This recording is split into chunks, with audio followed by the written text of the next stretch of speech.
Reconditioned detector heads for Gravner Mark 6 oil mist detector.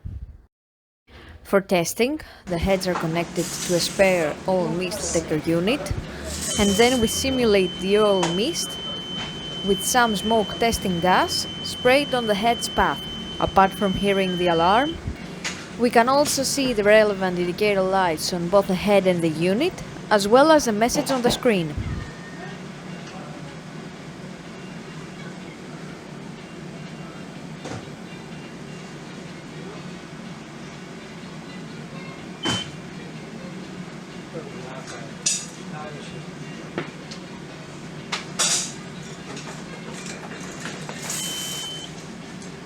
The same process is repeated for the second head.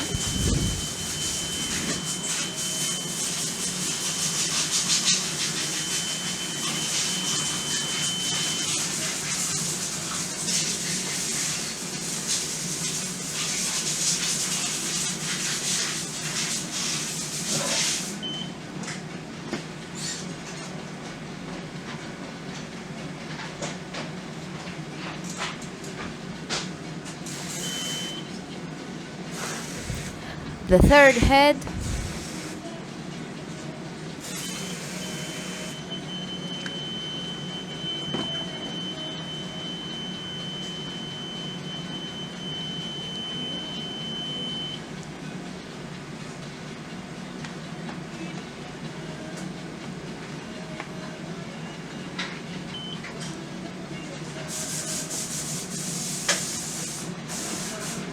It is now clear that all 4 detector heads are working successfully and are ready to be delivered to the customer.